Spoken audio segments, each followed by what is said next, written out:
Hello, everybody. Welcome to the Poetry Inn, beautiful hillside luxury boutique hotel here in the Stags Leap District.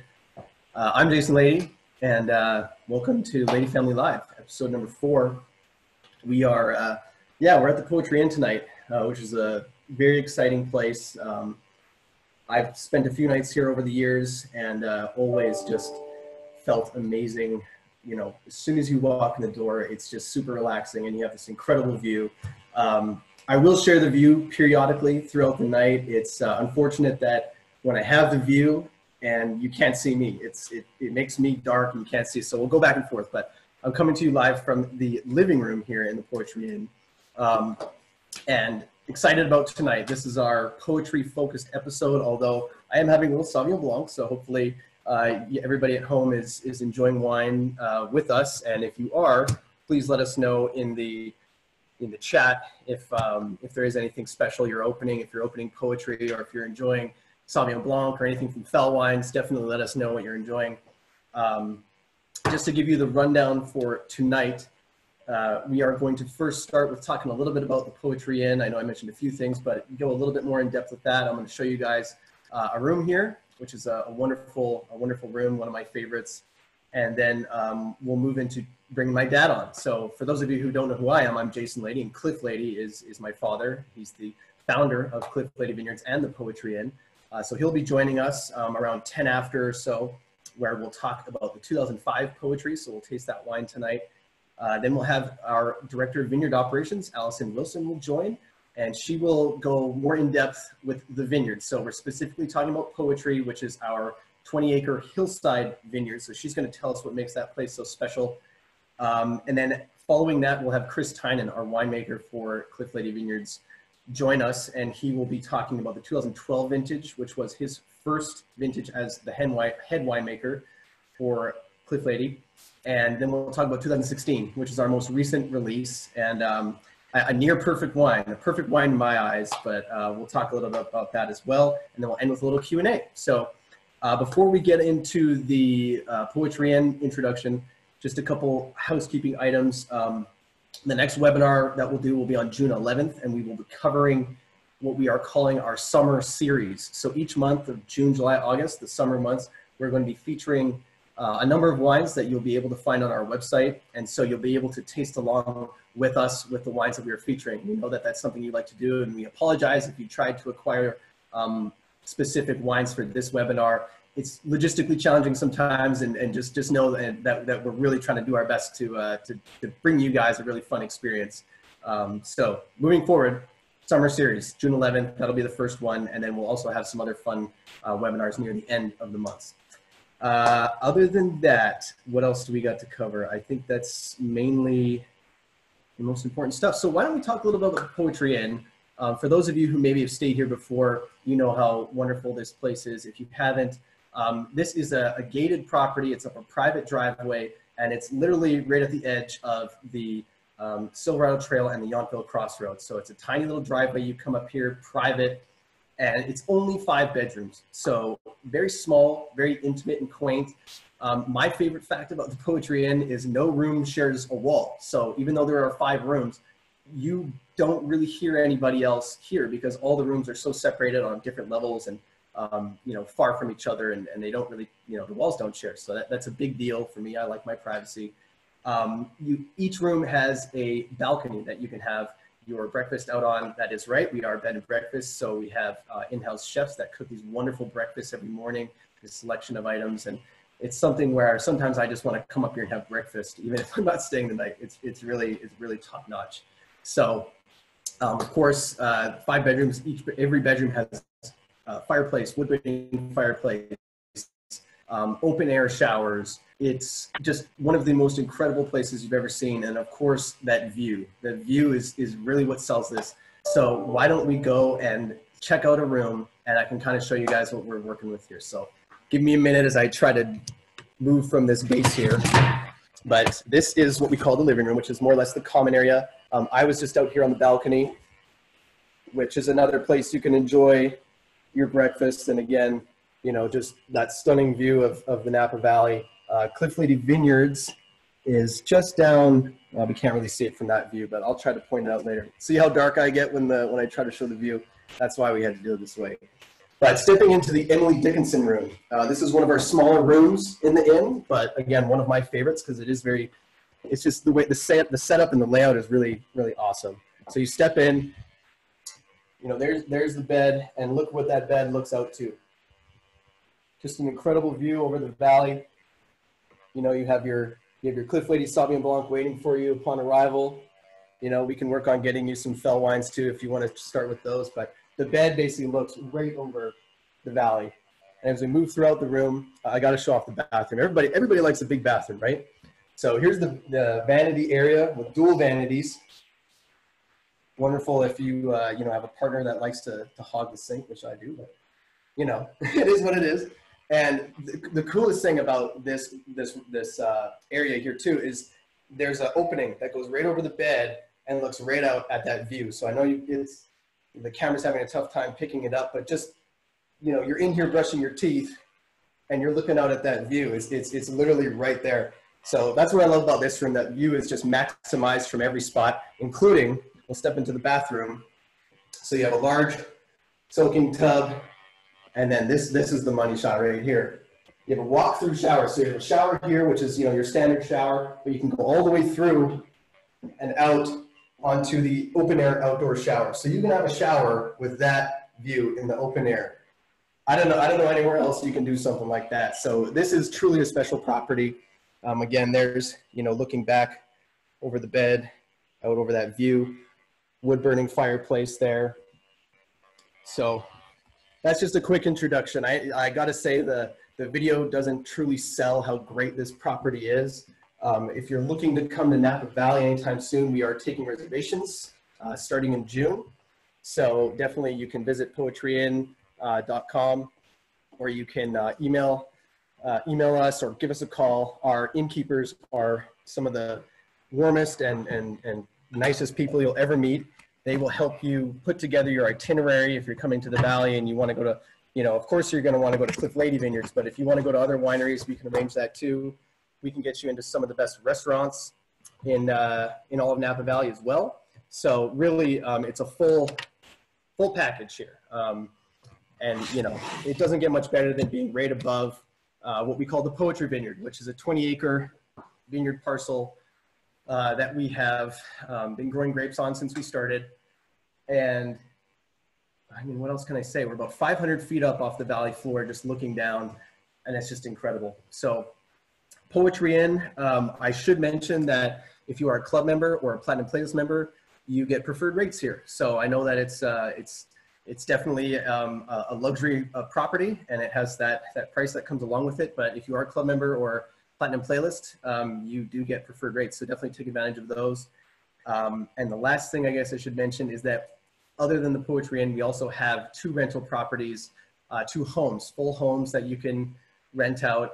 Each have pools, just beautiful. You have all the amenities of the Poetry Inn, the concierge service, all of that is also included. So it's something to look forward to or to look at maybe into the fall. Those properties are booked out, as far as I'm aware, up until September, maybe even including September. So yeah, they're great. The other thing, I guess I keep coming up with things, but you can rent out the whole inn. So if you want to bring your whole family, you can take all 5 bedrooms. I did this for my wedding. So I had my wife's family all here, and we all stayed in the inn, and it was just like such an amazing time. We were, you know, getting ready in this room right here for the big day. So super special property to me. But enough about the inn. If you have any questions about the inn, go ahead and throw them in the chat. We have some members of our team that are hopefully in the chat tonight, keeping an eye on what's going on, and we'll try to address those questions at the end of the session for a little Q&A. And so now let's, well, we're at 10 after. So now let's get my dad in here and start talking about wine. So let's see. Hopefully everybody is feeling good and safe, being careful out there. I know it's still crazy times, but here he is, Cliff Lede. Everybody, my dad brought me into the world. Great guy.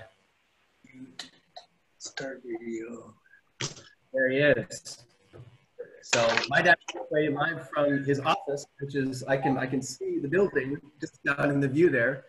But joining us tonight, Dad, thank you a lot for being here. This is our 4th episode, and I know we've had a lot of people asking to have you on. So thank you for joining us. How's it going? How are you today? I haven't seen you in a few days. Well, it's another challenging day in the Napa Valley, I guess. So no, it's good. Thanks for having me. Thanks for having me on, Jay. Well, I gotta say, thank you to everybody who's joining us, because it's the fact that we have so many great people consistently giving us great feedback on these webinars, and this is really what's driving more and more of these. So thank you everybody for joining. So Dad, I know you got the 2005 in front of you. I got the bottle here. I'm gonna pour myself a little glass, but cheers. Cheers. Before we start talking specifically about that wine, let's go back a little bit with you. I mean, I think many of the people that know the winery, they know a little bit of the story. They know you love rock and roll. They've probably heard that you're a Bordeaux guy, or you like to drink Bordeaux wines. But take us back to like that first moment when you knew that like you wanted to have something to do with wine. Like what was it that just got you interested in wanting to be in either the wine business or a wine collector? What was that moment like? Well, I think, my first introduction to wine obviously was way back with my parents. We were able to taste wine from about the age of 12 on. They'd have a glass of wine or two at dinner. And as you know, I made, wine with my mom in her basement, when I grew up. But I think what really got me going was in the early 80s, there was a little wine shop opened up next door to this market I used to go to, and the fella there was pretty prolific in wines. He got me started on Bordeaux. At that time, it was a little more affordable to buy Bordeaux than to buy American wines. And it was just a different experience tasting those wines. And I, I basically became an avid collector of Bordeaux for, throughout the 80s. I never really dreamt of being in the wine business until sort of the late 90s. And, my first trip to Napa Valley was, I think, in 97 or 96, somewhere in there. I remember at that time I used to run quite a bit, and running around the valley and thinking, my God, would this ever be a great place to live? And, 3 years later, I started the process of looking for a winery, and I think it was beginning of 2000.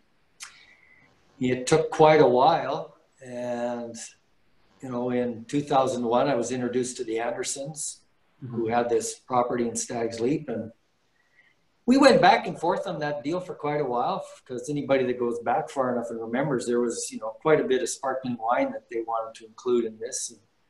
And, that wasn't my passion. My passion was Cabernet. And so 6 months later, we finally did a deal. And, 2002, we started this venture. That's awesome. Going from making wine in the basement to collecting wine, and then now, owning a winery, that's quite a transition.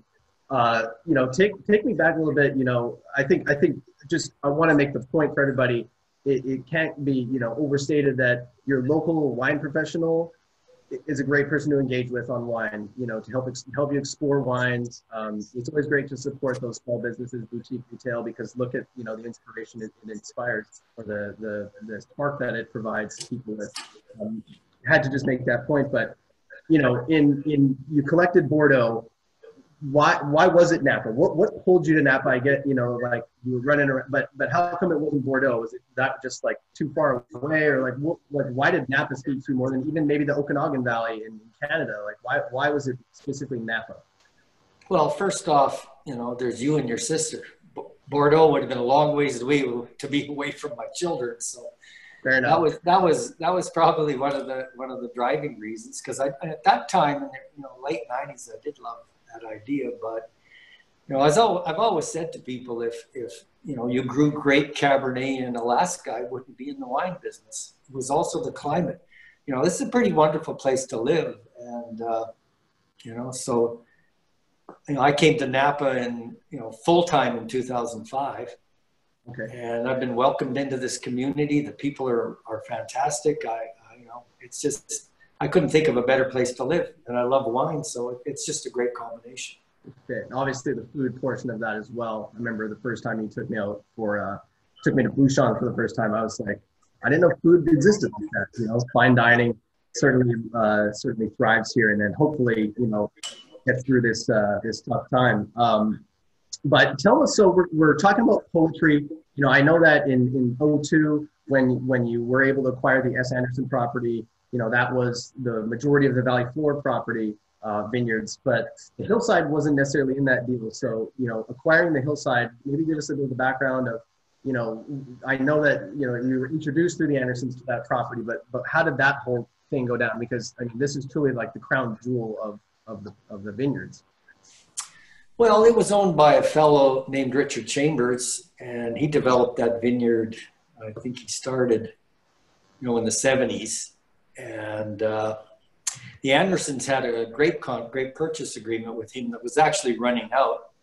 And I went over one day and sat down and had a cup of coffee with him and talked to him about extending the lease of the great purchase agreement. And he said, well, maybe. Everything was well, maybe. And out of the blue, I thought, well, I'll just, you know, throw in and nicely said, well, you know, if you ever decide you want to sell this vineyard, you know, I'd probably be interested. And he basically told me to, you know, I'll be polite and say, stick it. And yeah, this is G-rated, right? Or yeah, I know it's G-rated. He said it very, you know, he was quite flamboyant in the way he told me to stick it. But you know, things changed after 9/11, and he actually reached out to us. It would have been 6 months later, and said, you know, he phoned my GM at the time and said, you know, tell Cliff I want to sell the vineyard. Wow. And same thing, you know, we negotiated for about 6 months and came up with the vineyard. And, you know, I remember sitting at the winery one day, and, you know, anytime you buy something, you know, you always think you're paying too much, and they always think you're not paying enough. I remember our winemaking consultant at the time, a guy named Marco DiGiulio, you know, I said, I just don't think I can get my head around paying this much. And he came up to me and he said, well, look at that hillside. You know, and he said, imagine every day you sit out here and you look at that hillside and you think, that other guy owns it. And, you know, it kind of pushed me over the edge. And I thought, you know, it's Hillside Vineyard in Stag's Leap. And, you know, as you know, it's turned out incredibly well for us. We brought in David Abreu, you know, we ripped it all out starting in 2004 and replanted it. It's performed really well for us. Yeah. So, I mean, having that vision to, you know, first of all, acquire the hillside, you know, that's an amazing milestone for us. But 2005 was a year where we also accomplished several things. The new winery was built, so where all the wines are made currently. And then the Poetry Inn was also completed in 2005. So that was a big year. But, you know, we got the 2005 Poetry in front of us right now. I haven't had this in probably years. I don't remember the last time I tasted the 05. Have you tasted it yet? I had a little sip before we went on air, yeah. What do you think? I think it's well, you know me, I like drinking wines when they're really old. Mm-hmm. So it's getting there. It's getting close. It's pretty amazing, you know. And we built that winery in 11 months, which, you know, is kind of unheard of today, but we are pretty happy and pretty proud to, you know, that first vintage out of the new facility. And yeah. So, you know, now that we're looking on 15 years later, I mean, I think this wine is still incredibly youthful, lots of tannic structure. The fruit is definitely still prevalent, beautiful. But, you know, looking back 15 years or looking, you know, 50 years on now, you know, do you feel like that vision you started with, you know, creating poetry and this whole, linking this whole, you know, luxury boutique hotel with the vineyard and the wine, like, how do you feel about it? It must feel good to have, you know, accomplished that. Well, you know, I don't know, like, you know, it all just kind of came piece by piece. You know, you know, the Poetry Inn came about because I was actually looking, you know, I was going to move to Napa Valley. I was looking for a place to build a house. And Howard Backen, who's an architect here, and I were wandering around, and he said, there's a for sale sign on the road. What's for sale? I said, well, that old inn up there is for sale. And he said, well, that's a great place to build a house. And, you know, it didn't start out that the Poetry Inn was going to be a luxury. It started out that it was actually going to be a housing site. And then a fellow came along and told me that, you know, it's kind of grandfathered in that you could never do this in Napa again. And it's, you know, I kind of always call this sort of thing waterfront property, that they're just not building any more of it. So, Right. yeah, it's pretty special. We're proud of it, you know. Well, yeah, for sure. I mean, like, for me to look at it, it's just the vision you had to tie together, you know, everything that Napa Valley has to offer. I mean, I guess aside from the restaurant, I mean, you have the food component here with the breakfast, but you know, you have the winery that's creating apex wines. You know, these wines are hitting 100 points. It seems more often than not, at least 90, 98, 99.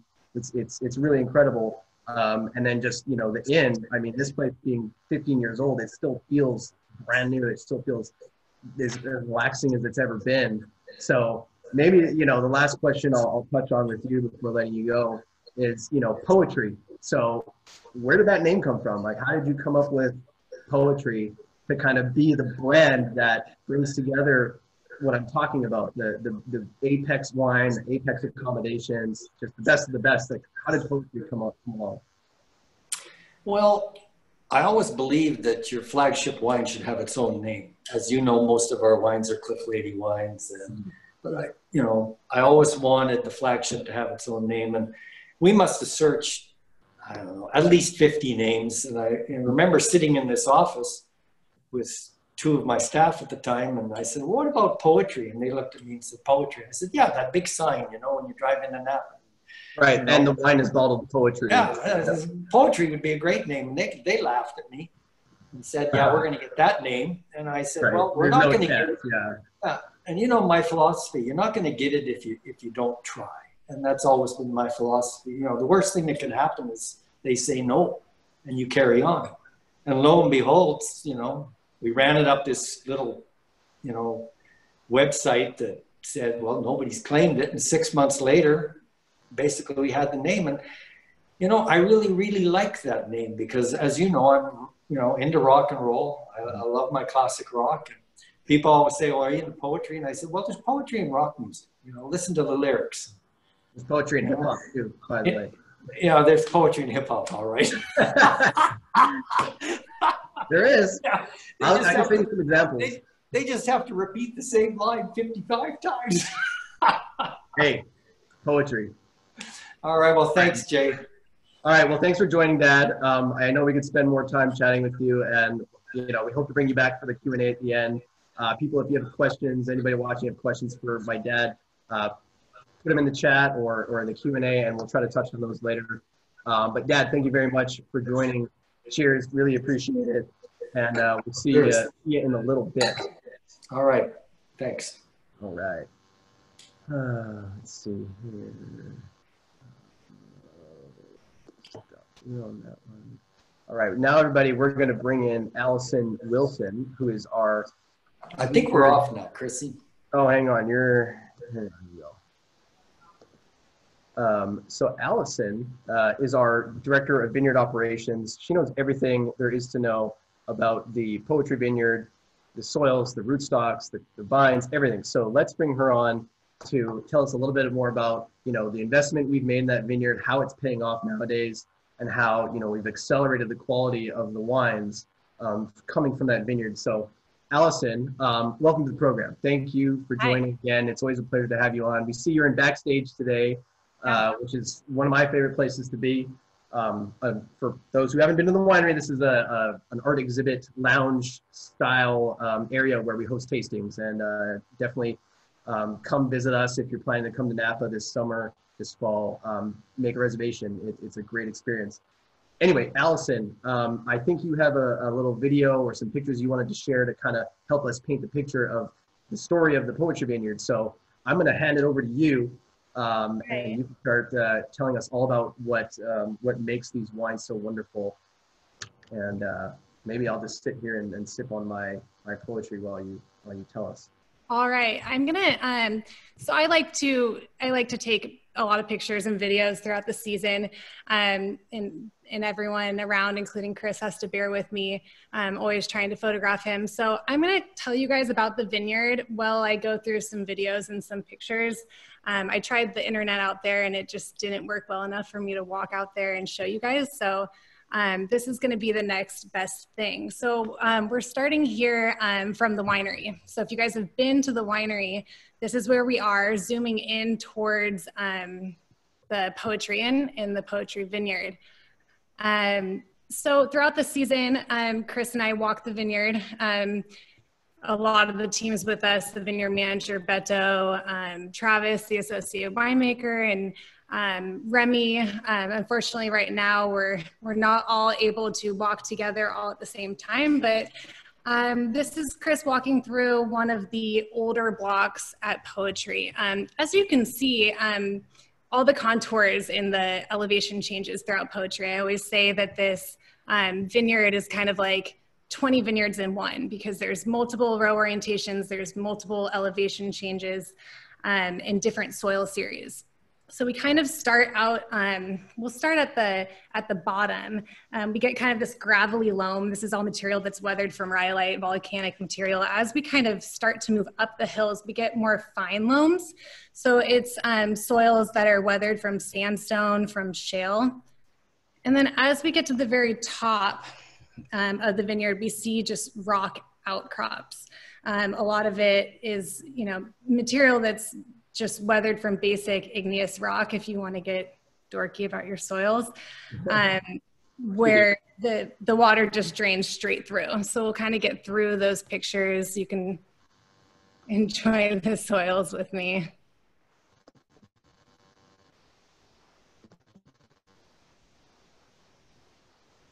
This is Hotel California, the block that's along the driveway on the way up to where Jason is at the inn.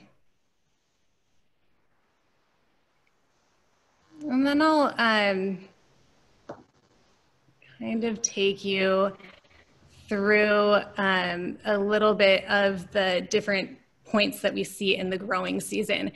So this is the flowering, blooms beginning, and then we see the caps start to fall off. We see the flowers kind of budding out. So this is kind of where we are right now, right? In terms of— Yeah, that's where we are. Yeah. And we're kind of getting to this stage here. So these are like the berries are kind of pea-sized. So it's before the seeds have hardened, before we start seeing them expand, like in this picture. We'll start seeing them really size up. And then going from this one, this is my first time using iMovie, guys. Thanks for putting up with me. We start seeing veraison. So we see berry softening. We see the colors start to change.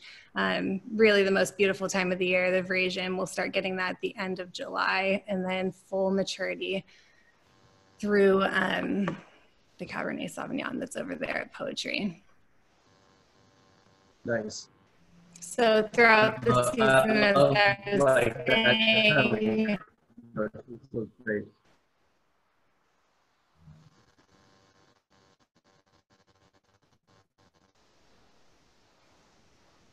Yeah. We will walk through the vineyard. That whole top hillside, we put up this shade cloth, as you can see here, the shade fruit zone, so that the fruit doesn't get sunburned from that sort of beating down on that mountain. So I feel like you see that a lot through the valley. That's to give a little extra layer. And then we'll just finish up showing you a little bit of footage from harvest last year. We harvested these yellow lugs on our hillside. The crew starts at night, and then they go up until sunrise. They stack all of the bins onto the tractors. This is Ruben. And then we'll deliver all the fruit to the winery at night until the winemaking team comes in for the day. And then, and then it's easy. Then the wine just makes itself, right? That's all. You guys do all the hard work, and then Chris just kind of like, just comes in, goes in the tank, and a couple years later, there you go, wine. The magic happens equally in the vineyard and in the winery. That's true. I'm just giving him a hard time because with all those 100-point scores, you don't want a guy's head to get too big, right? But Allison, you know, so thank you for that video. Great to see those visuals, all the, you know, the soil in there. I mean, that's the thing I always come back to when I talk about the portrait vineyard, when I present the wine, when I'm selling it, it's that you can really, like, this is a wine of terroir. You can smell that soil in the wine, and you've walked those roads. You know how hot it gets on that property, and those rocks just almost bake through the day, and you could, that smell that emanates off of them. I always get that in this wine or in wines from that vineyard. So I mean, that's what makes it really kind of special to me, is I can always really identify that this is a wine from the poetry vineyard. But, you know, give us an idea as to why that is. Like, why is that so special? Why, you know, I know there's all these different blocks and things like that, and there's a lot of diversity, but, you know, is there something else that you see that makes this vineyard so special that you would like to point out? I think that, you know, certain vineyards throughout the Napa Valley just have a sense of place or terroir, or whatever word you want to use for it. And this is one of those vineyards. The two, you know, kind of mountains on the side, allowing the air to come in from the San Pablo Bay and cool it down just enough, but not make it too cool to ripen those grapes. We pick relatively early. We get a lot of warmth on those hillsides, and that kind of gets the grapes up to a nice ripening, just to give awesome balance in this fruit. So I just think this vineyard, it has every single aspect that you would want. And then the blending and the magic in the winery just puts it all together to make a beautiful wine. Right. And so just so everybody knows, when we're talking about, you know, aspect, we're talking about, you know, some vineyards face north, some face south. You know, most of them are facing a little bit west, so you get that afternoon sunlight, but there's so many little, you know, waves and nooks and things like that that create a lot of diversity in the vineyard, and I think that's what, you know, makes it unique, and that you taste this vineyard and all these different characteristics. So here's a question I'd like to ask you, since you're the expert. But, you know, there's this notion of stressing the vines. I know that certainly happens here because you have really well drained soils. Why is it that making a vine work hard, stressing it, like, why does that make better wine? So in farming grapevines for wine, we practice deficit irrigation. So we want to give the vine enough water to live, but we want to keep it wanting more so that it's working really hard and using the water wisely. So using it to keep its leaves long enough so that the fruit can ripen. The ideal season happens when the vine knows exactly when to start senescing its leaves. So when the leaves start turning yellow and falling off, that should be how you know that it's time to harvest. So using this kind of irrigation, we can kind of pair up the vine with the season and the amount of water it naturally should be getting, which will give the berries just excellent concentration. Are there more technological things that you do in the vineyard now? I mean, certainly on the poetry vineyard, you're striving for like perfection. Are there some new exciting things that you see or that you're using currently? Yeah, you know, we've tried out a few different types of technology, sat flow meters. We've got the weather stations. A lot of times, I love weather stations. I love seeing those around. Like, yeah, those have been around for a while. A lot of times our approach is that nothing beats the boots on the ground, though. So having a team that knows the vineyard and has been working in the vineyard season after season, nothing really beats that. You know the nooks and crannies through the vineyard, you know the little dips where it gets cold and the high spots where it gets hot. And most of our crew has been here for 5+ years. And our vineyard manager, Beto, has been here for 9 years. So nothing really beats that, but we're always looking at the new technology. Right. No, having that experience, it goes a long way, obviously. And, you know, having the same team members now for a number of years that, like you say, know all the different parts of it, I think that in the end creates better wine. But maybe we should bring Chris on to maybe talk a little bit more about that whole process. I appreciate you joining us, Allison, and giving us, you know, a look at the vineyard and what makes that spot so special. So thank you. Cheers to you and all the hard work that you and your team do to create these wonderful wines. Tell me, as I look for Chris, tell me, what did you think of the 05? I think it's great. This is my first time having it, so I'm kind of sitting with it. I've had one sip, so I'll let you know. I'll let you know a little bit. Well, enjoy it, yeah, as we move along here. So let's see. I'm going to get Chris to come on. And Allison, we will be talking to you in a bit. I just have to go to. Okay, Chris. All right, you guys shifted windows. What's up, Chris? How are you doing, man? How's your day doing going? well, Jason. How are you? I'm doing good. So here we are. I'm at the Poetry Inn. Where are you at tonight? I am at my home in Coombsville. Oh, nice. Yeah. So down in the southern part of Napa Valley. Yeah. A little bit cooler down there, maybe, than up here in the Stag's Leap district.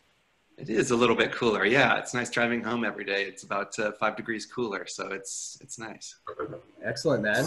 Well, as you know, we're tasting a couple wines tonight.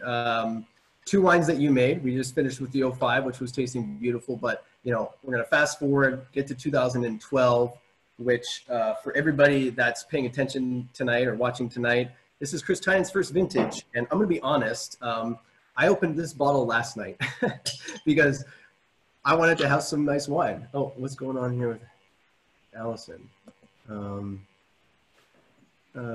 What's back in? Well, she wants to join the party again. So I opened this last night because I wanted to taste it. I wanted to taste it over the course of the night, and then I wanted to taste it today to see how it evolved. I think that when it comes to these wines, it's hard not to want to get through the whole bottle in a night, but these wines drink beautifully over the course of 2-3 days because they have so much structure and intensity and concentration. So this was open last night. It smells fantastic. Incredible bouquet. Tell me quickly, what do you think? 2012, this was your first year. What do you think going back to this now and tasting it? Do you feel like, you achieved the best you could do? Would you have changed anything if you could have? Like, what do you think? Or how does a winemaker even think about that kind of stuff? That's a good question. Well, I was, this will be my 9th harvest, 2020. So my first harvest at Cliff Lede in 2012, it was a great harvest to become winemaker because it was a very good year coming off of 2011, which was for winemakers more challenging there was a lot of rain. 12 was just one of those beautiful traditional Napa Valley vintages where things kind of started off early. There was a long, slow evolution in the vineyard, and we had perfect ripening weather in the fall, and the harvest came really easily. So 12 produced these, as Cabernets, I kind of describe them as Arnold Schwarzeneggers. They're massive, powerful Cabernets. And I think that's why in this particular vintage, you'll see so much Merlot in this. I think we had close to 7% because you needed some of that beautiful elegance, plushness of Merlot to kind of soften that massive Cabernet Sauvignon.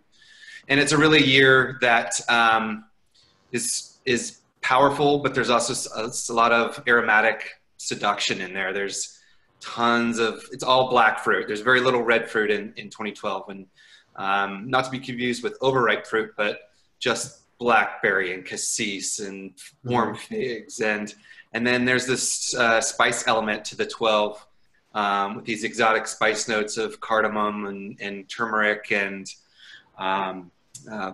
just anise, black licorice. And now with just a little bit of age, you're getting these little hints of cedar that we see in the wines from Stag's Leap District with some little roasted red pepper as well hidden in there. And that's going to come out more over time. And so, boy, I couldn't have come in on a better vintage as a winemaker. So it made me look good too. It made me look better. So, So I love the Arnold Schwarzenegger analogy because I'm a huge Arnold Schwarzenegger fan, like the movies, the classics, I love them. But I have to share a bit of a personal story. I mentioned I opened this last night. As you know, I had my first child a few months ago, now 4 months old, and we're starting the sleep training. So anybody out there who has kids, you know what I'm talking about. Maybe you don't, maybe you didn't worry about that, but starting the sleep training. And one of the things you have to do is you have to sit in the room, or at least the method we're doing, you sit in the room, in a dark room, and you just sort of comfort them like every 2 or 3 minutes if they get fussy. And eventually they fall asleep. So last night what I did is I poured myself a glass of this wine in this dark room, and I just tasted this wine. And it's something that, it's not often when you have he was being quiet, and I just had like no sound, quiet, dark, and I was tasting this wine, and it just was a really interesting way to notice some of the nuances and some of the interesting qualities here. And one of the things that struck me, and maybe it's what you commented on with the Merlot quality, is that while there is like, you know, there's a lot of power here, it's like it's almost like it could be heavy and light at the same time. Like it's very refined and pure, and it just kind of floats across your palate. It's not this brooding wine. Like it has broad shoulders, but it's not this brooding style. You know, is that because of the Merlot? Is that because of the 2012 vintage, or is that something you just strive for, you know, year to year when you're making poetry, to kind of have that elegance? It's not just like, you know, turn it up to 11 in your face. It's very like elegant in a sense. I think great wines kind of have those kind of dual personalities. They're powerful yet elegant at the same time, and we're always looking for that in the barrels we're choosing for poetry, and we sculpt the wine in that, hoping we're going to create a wine something like that. And part of that is moving the wines very little. We do most of our work during fermentation in the first month of the wine. And then we kind of just let the wine sit in barrel for its entire life on its lees. So it's, we're really protecting those delicate aromatics, because we want to capture that essence of the vineyard and have that translated into the bottle when someone opens and pours the wine for the first time. And I think we're seeing this wine, especially the 2012, which was just a powerful youngster, finally starting to soften. The edges are starting to soften, and we're still at the base of the mountain. I think this wine has a long way to go. And but I do agree with you. I feel like those rough edges, those kind of barrel sample edges, have really softened in this wine, and it's starting to become elegant and beautiful, and reaching those kind of peaks that we had, or the hopes that we had for it are being realized. So right. It's encouraging. It's got that, just, you know, I haven't tasted it for over a minute, and it's just the length on this wine too. It just keeps going, right? And that's something that I feel like when people ask, you know, like, you know, you're going to spend $200-300 on a bottle of wine, and it's like, you know, is that twice as good as $100 bottle, or how, you know? And I always come back to you pay for the finish. It's the elegance of the wine. It's the fact that it just keeps you engaged. It's not just something you chuck back and, you know, on to the next thing. It's totally like, I don't know, it's like cerebral, this wine. That's the way I've always felt about it's certainly the wines you've made from this vineyard. You know, one of the things was great. You talked about, you know, what did I feel like when I came on board in 2012? Well, you know, I'd worked for 5 years at Colgan with their vineyard manager was Dave Abreu, and he's the one that actually introduced me to your dad and brought me on board. And it was kind of a seamless transition, because David had replanted the poetry vineyard starting in 2005 to 2007.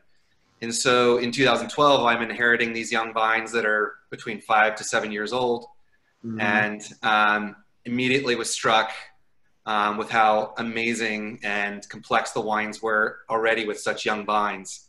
And part of the reason I've been here for 9 years is that vineyard, because you can see the potential there, even in this wine made from pretty young vines. And 9 years later, it just keeps getting better and better and better as those vines kind of get established, all the hard work that Allison and Beto do in the vineyard. And it is I believe it's one of the best vineyards in Napa Valley. And as for me to be steward of it for my time here has been, you know, kind of an honor. It's just, it's fun to work with that soil. And I think it really does make a unique wine, and a wine of, again, power and elegance as well. Absolutely. Well, that's a good jumping off point to maybe shift into the 2016, you know, fast forward 4 vintages now. It's, you know, a significant enough, I guess, time for vine's life cycle, but certainly a significant amount of time for you, going from, you know, starting out as the head winemaker. You're having your first harvest in 2012 at our winery, working with poetry, and, you know, there are some familiar things with David and whatnot, but, you know, fast forward to 2016, now it's like, you know, you've had 4 years working with this site. You know, in 2013, you got the 100-point score, so you achieved perfection, according to Parker. You achieved perfection, and you know, I think since then, it's like every year we're like basically there. You know, the 16 was a 99+ point wine. So maybe, you know, maybe quickly tell me, like, what, like, you're always striving for perfection. You're not necessarily striving for, you know, to make someone, you know, feel or give it 100 points, but like, do you like what do you think when you see like the 13 gets 100 but the 16 got 99 plus, like what is that like? How do you feel about that? I mean, you know, what do you think about those vintages and those wines? Do you feel like that's, I mean, you must feel like I do, that every year is 100 points. Well, you know, basically we have our philosophy about how we're going to make wine, and it's nice having Cliff on earlier, because he's really just he's really given us the tools we need to make great wine every year. And he allows us to, you know, shoot for the fences. And we try to do that every year. And we've got a lot of good raw material to work with from Poetry Vineyard, because it does have so many little sections of it that are going to perform differently every year. And we're going to assemble a wine that's going to achieve that. So it's nice. Honestly, it's nice when someone really loves the wine and gives it a high score. It does, but does it affect how we're going to make the wine? No, because we have our philosophy and we're going to stick to it and evolve with the vineyard. And it's the vineyard's going to tell us what wine we're going to make. But it, you know, it's nice to be recognized by someone else to say, hey, we really love this wine. We think it's perfect, or close to perfect, or potentially perfect. And for those of us in sales like me, you see 99 plus, and you see they say, you know, in a few years, very well may warrant a perfect score. You're like, oh, come on. Like, you're just teasing us like that, you know, come on, 99 plus. But anyway, enough about scores, critics. We know these wines are great. 2016 Poetry, again, 4 years later, you've got more experience under your belt. You know, what would you like to share about this particular vintage that made it special, and that, you know, what got it close to a perfect wine? What went into this? Well, I think you're a little of what I talked about earlier, where the vineyard's maturing. So those blocks that, you know, early on in 2012 wouldn't have made Poetry, we've nurtured them and found out which ways growing them work best. You know, putting up some shade cloth maybe, or leaving on more fruit, or taking off more fruit, or just allowing the vines, like those rocks that you saw in Allison's video. I mean, those vines are taking a long time to get those roots into the ground. And so maybe they don't perform as well in warmer years or more difficult years. But now, 4 years later, some of those blocks can start coming on and adding subtle nuances to the overall blend, and contributing to that complexity. And it's all about, you know, just watching the vineyard and listening to it and reacting to it, and anticipating a lot of stuff that's going to happen in Mother Nature, you know, with weather and stuff like that. So that's been, you know, a pleasure of mine to kind of see that evolve. And I think, you know, I've got the 12 and the 16 open, and the 16 just tastes like a barrel sample right now. It's I was going to say that. Yeah. It reminds me of the 12 when it was a youngster. I think what I love about the 16 is that you do have a nice mix of black fruits and red fruits, as opposed to the 12, which I thought was more, you know, black fruited. You've got a little dark raspberry and ripe raspberry.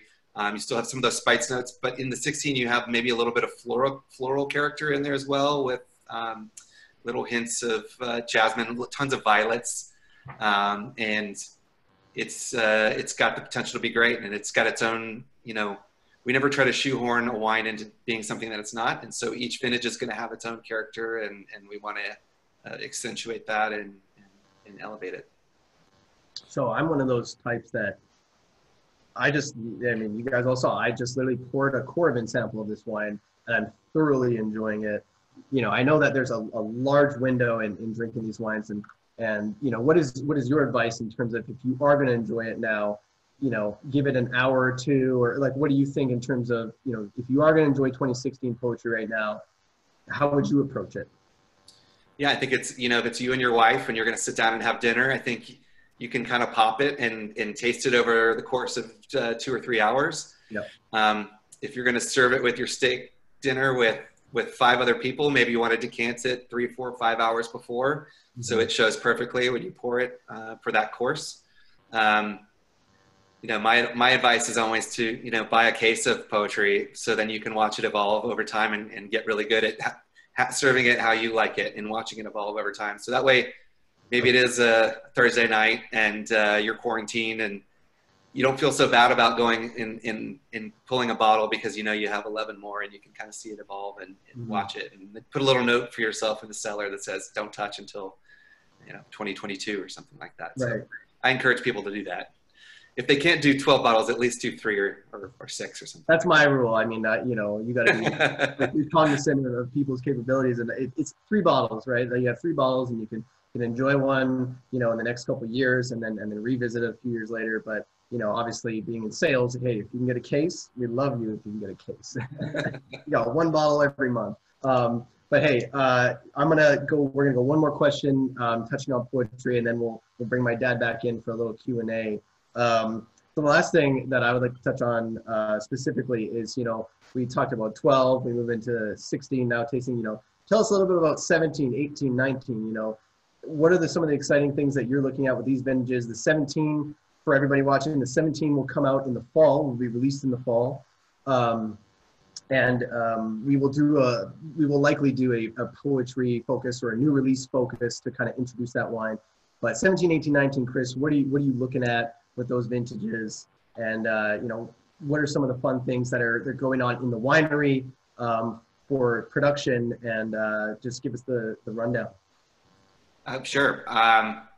Well, we're blessed with Napa Valley in that we only have two kind of vintages. We have great and very great. And so I think you'll see that with the 17, 18, and 19. The 17s, which are coming out soon, are we're from a more difficult vintage. And so the selection was much more strategic. So we made less wine in 17, but the quality of the wine across the board is pretty amazing. We're very proud of these wines. They're going to be just up there with the 16s as well. We started to pick very early because it was a warmer vintage, which was kind of against the trend early on. A lot of people were waiting to see how the heat affected the grapes, and we knew, oh, things are ripe. They're tasting great. They're perfect. They're elegant. Let's pick them. So we picked a lot of stuff early, and I think we were rewarded with that. So we have kind of more elegant wines in 17 with just tons of character, and they're going to be age-worthy, amazing. 18, which was a bigger vintage, which was set a more bigger crop, again, required a little bit more selection in the vineyard, dropping fruits, getting those crop levels down. So a lot more work in the vineyard. But then, I mean, we're just about to bottle those wines. We're going to rack those wines next week, starting with the Stag's Leap District. And gosh, I've never been more excited about a vintage. They're just, I think we're going to take that elegance that you were talked about earlier, and just, it's going to be so beautiful. And so those wines are so elegant and amazing. Right. And we've just done our first few blending sessions on the 19s, and we're just like, we're embarrassed. We just have an abundance of riches with 17, 18, and 19. We just feel, can, you know, knock on wood, you get those decades in Bordeaux where you can almost throw out like 8 vintages because there's rain logged and terrible and mildewy, and we've got now just a whole entire decade of just amazing wines from 11 to 2020. It looks like another great year so far. Knock on wood for that one. And yeah, not to sound, you know, we hate to say every vintage has its little subtleties, and but gosh, we feel very lucky and blessed that we've got such good wines in the cellar and ready to sell as well. Ready to sell. So that's a great transition. Thank you for that. I'm going to bring my dad in for some Q&A, but for everybody watching, if you're interested in acquiring some poetry wines, because you're logged into the webinar tonight, we have a couple offerings. For one, for those of you who don't know, we currently have a cellar sale going on. This is We dug into the cellar. We found some vintages and things like this, just different wines that we may have had a case or 2 or 3 bottles of. There's currently some 2005 poetry, which we tasted tonight, available in the sale. So ladyfamilywines.com/shop/seller-sale, or just go to ladyfamilywines.com. You'll find it. There's a little bit of 2005 left. I mean, a handful of bottles. So if you want to try something that's had some age on it, it's delicious. The 12, which was Chris's first vintage, not currently available through retail or web store or anything like that. But since you're logging in tonight, we're going to make a small allocation available. If you would like to acquire that, or the 2016, which again, we have a little bit left of, please give us a call. So these are wines, again, you cannot find online. You have to call us to acquire them. So just a note on that. Now, let's get Cliff Lede back in here, or let's try to. We always, have fun with this technology. But let's go to the Q&A. So I'm gonna have Chris Tynan, I'm gonna have my dad back in here, hopefully. I asked him to join. And we'll tackle some questions from you guys over the next 10 minutes or so. And I'm not sure where he's at, he's not joining, but the show must go on. So the first one that I will take, since I'm talking currently, is we had a question coming in from Mark asking, when do we think Napa Valley wineries and tasting rooms will reopen? I'm sure that's a big question for people who are dying to get out and want to come back to the Valley. The answer is we don't really know. We are all prepared. I shouldn't say we all, I should say we are prepared to open our tasting room at a moment's notice. We've put all the protocols in place that we need to provide a wonderful experience, a safe experience, but a wonderful experience. And so we hope that within the next maybe week, it could be tomorrow, it could be 2 weeks, we don't really know, but we are currently taking reservations. We have a new reservation website that we're using. It's called Talk, T-O-C-K. So you can just Google Talk Cliff Lede Vineyards and it'll come up, and you can make a reservation from June 1st all the way through to the end of the year. Again, we'd love to see you. We have some new exciting experiences that we're launching, a lot of outdoor space being utilized to keep things, again, safe, keep it, let's be out in the fresh air, and let's make sure that we can have a fun time. So unfortunately, I don't have an exact date, but we really hope that it can happen soon. Now, I'm going to pull up the Q&A. Let's see what else we have here. Chris, this is the first question we have is from Michael. He has a few of the 2012 poetry bottles, and he says, how do you rate this year? I'm a little biased, but in preparation for this tasting, I joined some friends last weekend and socially distanced, had a little wine tasting, and I'm very proud of the wine. I think it's showing pretty effing great. Sorry to take it blue, but it's kind of everything I wanted it to be. It's again, we're just gonna sound like we're on repeat, but there's an elegance to it. It softens. You kind of with winemaking, in a sense, especially when you're making wines like we're making, there's a little bit of the classic rock reference, but there's a dark side of the moon where you make the wine, it goes in the bottle, and then it goes on the dark side of the moon, and you're hoping it's going to evolve in the way you want it to. And when you come out back to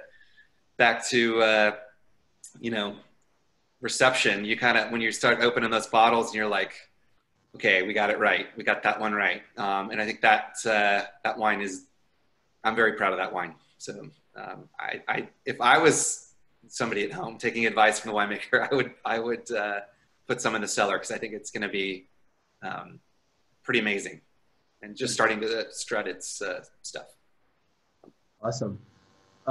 We get this question, I feel, almost every time, but everybody loves the rock and roll, the vineyards. We got the question again, how do you choose the blocks for the Rock Block series, which is one of the funnest wines we make? I know the answer, but Chris, you're the winemaker. Please tell everybody watching what drives you and what gets you to choose the 2 blocks that eventually make it. And I know it's a joint effort, so feel free to touch on that as well. Yeah, I think we basically make that rock block in the style that it's typical for rock block. Is just kind of a badass, kick-ass, turn it up to 11, And it's different blocks every year that go into that wine.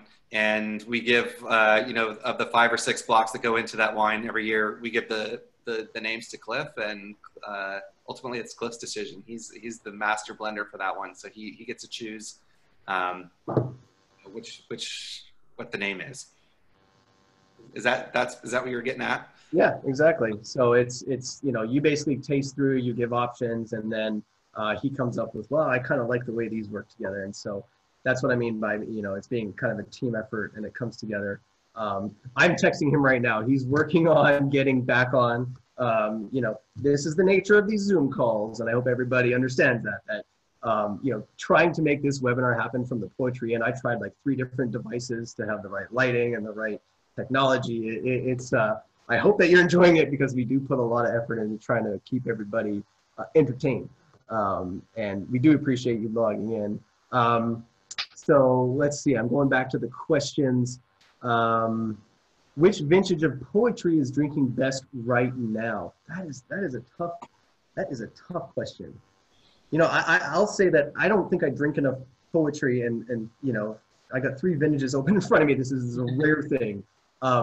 But you know, even when I have tasted the vintages over the years, it's like Chris says, it's like the vintage character is in that bottle. So it really comes back to like, what are you looking for that particular night? You know, for me, if I'm like, I'm having like a ribeye and I want something really intense, I might have like a more, you know, a younger vintage, like 14, 15, 16, something that's going to have like grip and just really have that muscle. But if I'm, you know, like having a glass of wine as I try to shush my son to sleep, maybe I go for an older vintage, something that doesn't necessarily require food to be with it, that has a lot of nuance and just interesting qualities like the 2005 does. I mean, you know, you could have that wine with a ribeye, don't get me wrong, but you know, these wines do pick up a lot more as they do age. So that's my personal opinion on that. Chris, I don't know, you must have tasted like many of the vintages. Like, what do you think? I mean, I think it's a personal preference, really. I agree. I think there's a time and place for each one of them, and because they are our flagship, our highest expression, it's mainly getting to know what the vintage characteristics is like. And you know, one rainy winter night, I might want 2011, and then another night when we've already had a bottle of something else, we want something young and more on its kind of youthful kick. We'll open up a 14 or 15 or something like that. So we don't get to open it that much, just because it's kind of a, you know, small production wine. It's kind of rare, so it always feels like an event when we open one. But it's I agree. It's time and place. So maybe we'll get back to the vineyard a little bit. I like this question here from Gavin. He's asking, you know, how do you decide the blend?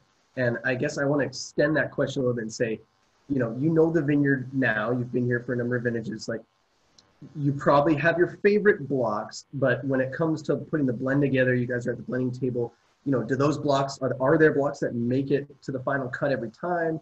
Like, how do you go about making that selection? I mean, obviously you must see when the fruit comes in, you're like, wow, it's looking beautiful, it's tasting great, let's put this in this barrel, and you're tasting as it goes along. But how does that whole blending come together for poetry specifically? You know, it can't necessarily just be the best of everything, because you have to find that synergy, right? So how does that all come together? Yeah, that's a good question. We basically sit down in January after the harvest and start tasting through all the different lots that we fermented. But you have to kind of go back to spring when things, actually the winter, when when vines start to grow in the spring. That's really the entire season of growing is going to tell you what the wines are going to make. And you can even go to, if you're really looking philosophically, you go back to the last few years, what of those vines, what they've performed, and what inputs we've had, making those grapes better, those blocks perform better, how they're aging. But ultimately, the blending question is, we basically sit down after harvest, we taste through all the lots, and we start to triage the wines and say, hey, these blocks of poetry are our shining best. This is what we think is probably going to make poetry. In that initial blending session, we're just tasting to see quality, overall quality, wine faults, is anything good or bad. And then we come back, we start assembling with those lots that we thought were great. But it's not 1 + 1 = 2. A lot of times, some of the blocks that you didn't think initially were great, maybe the palate wasn't lengthy on it, or it wasn't as didn't show as well, but it has this magic perfume to it. So it's going to add some aromatic elements to the blend that you didn't think were there. And then with every wine we make, we go through every single barrel of the lot, and we pick out different lots have the barrels within those lots have different expressions. So we'll go through and taste those individually, and all that goes into blending. And ultimately, like you said, some blocks will be great every single year. We have one block of poetry that we didn't replant when David replanted. He liked it and he wanted to keep it. So it's vines planted in the 90s, early 90s. Mm-hmm. And every year I've been at Cliff Lede, that block has made poetry. It's just, it's a clone of 337, the old clone that's not heat treated. So like a suitcase clone of 337. And it's just the backbone of poetry every year. And it makes up maybe 10, 15% of the blend every year, but it's just amazing. And then other blocks will come and go depending on their kind of location in the vineyard. Hot years, some blocks might do great. Cool years, other blocks might do great. And I'm pretty sure even our worst block in poetry is better than some people's best portion. So we're being highly selective when we make those wines. I'm very lucky for that reason. Yeah. I had a question from Matt George. George, I hope you're doing well. He asked, what do you do if you're vegan with these wines?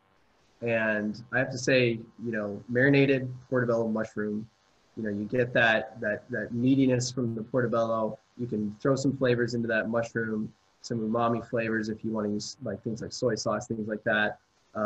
Throw some blue cheese in the mix if you want, put it on the grill. Just get all of those, like the fat and the umami quality. That's a great way to enjoy poetry if you want to stick with vegetarian. I guess vegan would be no cheese. So you probably have a vegan cheese that you like that you could throw in there to add a little fat. But I've made a great vegetarian filet au poivre, but with portobello mushrooms, with corns and a kind of a vegan thing, and it blew me away. It was pretty amazing. I'm from Texas, so I have a lot of steak, but that was pretty amazing, and that would go well with poetry for sure. So at this point, everybody, just so you're aware, we still have 160 people viewing. So thank you for staying on. My dad has connected through our marketing director's account or laptop. So I'm going to try to bring him in because we had a fun question about his, what is your favorite Canadian rock band? And I don't feel right answering that question necessarily because he is the rock and roll expert. So we are connecting him now. There he is. He's back. I'm going to unmute. So Dad, can you hear us? Can we hear you? I can hear you. I don't know if you can. There we are. You're back. Okay. So sorry for the technical difficulties, but you're back. It says you're Kimberly Whistler, but that's okay. Everybody. Yeah, you know what? It worked. So Dad, favorite Canadian rock band? Oh, geez. I would have to be, I guess, back in the day, Neil Young, I mean, he's a singer, but he had a band, as you know. Yeah, so. I consider him a band. We have Cinnamon Girl, which is that part of that song. I know we have Rush also on the vineyard, but I know Rush is your favorite. Yeah. I noticed we have this band called Saga. You had some old albums from Saga. Do you remember them? Yeah, I don't think they were Canadian. No? I swear. Oh, maybe not. Okay. I don't know what I'm saying. That's the thing. I'm the hip hop guy. I don't know nothing about Canadian rock. But Dad, do you have? There was a pretty famous band called the Guess Who back. But no, I'd say Neil Young. Yeah. Dad, do you have a favorite rock block? Is there one out there that you love for any particular reason? You know, is it when you're walking Wolf, your dog, you're walking him around the property? Is there a specific block that you love for any particular reason? No, no, they're all, you know, I don't think so. I mean, I used to live at the bottom of the Poetry Vineyard, so I walked them all. Maybe the one at the top, you know, which was all along the watchtower. But that was just because it was walking to the top of the hill and you could look out over the whole valley from there. So. Mm-hmm. And so when you're, you know, getting back to the question Chris handled earlier about the rock blocks, when you're putting that name together, I mean, do you just kind of stick them up on a wall and try to figure out, you know, what sounds good? I mean, how do you go about that process of choosing the name for the rock block, which is one of the most exciting things that we do every year? Like, how do you do that process? Well, as you know, I'm kind of a dictator when it comes to picking the name for the rock block. So Chris gives me the wines that, you know, that went in, and from that, you know, I just kind of whittle it down to what seems to flow together and work, you know. Yeah, I mean, do you, so I have a personal favorite rock block name, and it's actually the first one we did, which is Cinnamon Stardust. And I feel like that just has some of the nicest flow of rock block names. Do you have a favorite name that you've picked, or do you like do you have one in the back pocket that like one year you're gonna try to throw out there, or do you have a favorite that you've already used, or what do you think about that? Well, I know there were some that we weren't able to use because we thought that it might just be a little bit too far out there for people, but okay. you know, I don't know. I always like, you know, as far as the name, I always thought Beautiful Generation, because I grew up kind of, you know, in '69, I was 14 years old watching the Beatles, and there was that whole, you know, peace and love generation, and Beautiful Day's a great song by U2, and My Generation was The Who, and I always thought, well, that was a good one. But you know, Cinnamon Rhapsody, Imagine Rhapsody, that was one too. They're all like, you know. I think Beautiful Generation, Chris, was that 12 or 13? Do you remember? That was a more recent vintage. Gosh, you should all know this, right? But 13 or 14. I have a sheet by my desk. Yeah, I know. Names on them. It's funny because when there was only like 4 or 5 rock block wines, it's like you could kind of know all of them, and then now, you know, it's like, what year was that one? I know Imagine Rhapsody was 2007 for sure. That was a great vintage. So here we go. Favorite, you know, we have a Michael here from Michigan. He's wondering your favorite Bob Seger song. I know we love some Bob Seger because I have two of the albums at home that were year-old albums, and I put them on. Night Moves, I think, is one of the albums, and Hollywood, is it like Hollywood Nights or something like that? Oh, Night Moves was the song from Bob Seger. That would have been my favorite. Yeah. Night Moves, nice. That's a fun song. You know, I have my dad's old vinyl collection, and if, for those of you who don't know, I'm a DJ, so I like to, you know, play music and things like that. I'm more a hip hop guy, but I have all my dad's vinyl at home, and so every odd night I'll throw on some of these old records, and Bob Seger, that has been in rotation lately. It's been a lot of fun. But with that said, guys, it's 5:15. I want to be respectful of everybody's time. Again, we still have quite a few people watching. We really appreciate you guys sticking on, and I mean, I'm sure I could just, you know, keep hammering away at these guys with questions, but again, got to be respectful of people's time. So thank you for joining us tonight. Again, the next webinar is on June 11th, likely at 4 p.m. You will see an invite for that, as you have for these past webinars already. And that one will focus around our summer series wines. So join our mailing list if you want to see what those wines are. There will be a selection, I believe it's about 6 wines with special pricing, and we will plan to cover those in a fun way, an interesting way. Chris will join. We'll have Ryan Hodgins from Fell join as well. So for the Fell wines fans out there, we'll have those as well.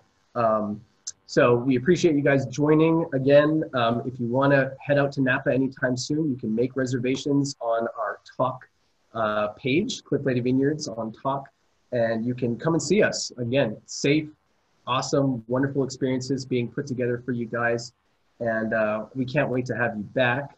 And if you want to come stay at the Poetry Inn, again, beautiful place. I'll just kind of shift this around so you guys can see that beautiful view again before we sign off. But as we do every time before we leave, we like to say cheers. So cheers to everybody that joined us. Appreciate it. Dad, thanks for joining. Chris, Hey, Jay, thanks Jason, can I say one thing? Yeah, please go ahead.